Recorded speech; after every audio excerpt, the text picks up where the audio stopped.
this day and age, it can be really hard to eat better and be more active. And part of that is because there's so much going on around us that makes it hard for us to do those things. There's just a ton of barriers out there to people being able to make healthy choices and sustain making those healthy choices. It's because we are in a work site that only has vending with not so healthy stuff in it, or maybe they have a cafeteria that doesn't have healthy options for us to have. It could be our child's school, where maybe there's not such great food in the cafeteria, or they can skip that food altogether and go buy a bag of chips and soda at the school store. And maybe they don't have physical education on a regular basis.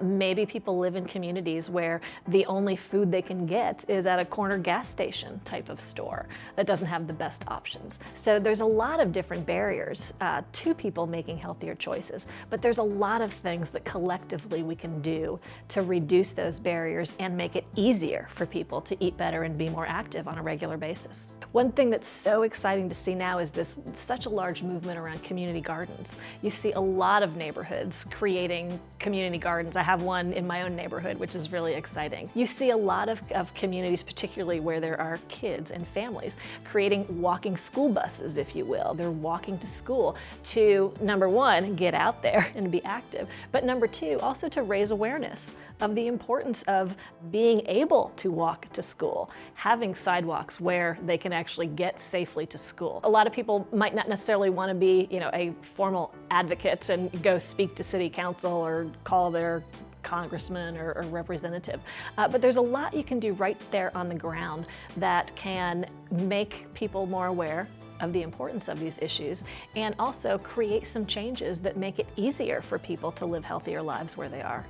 First off is being aware of what some of these issues are. What's preventing my family from living a healthier life?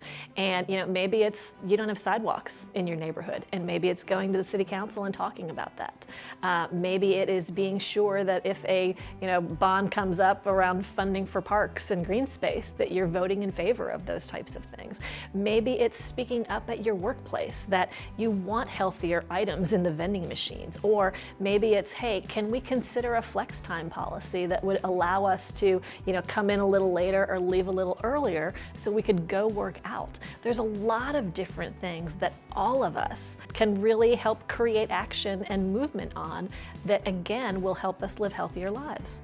People committed to an issue, organizing themselves, speaking up, and getting moving is what's going to change this world.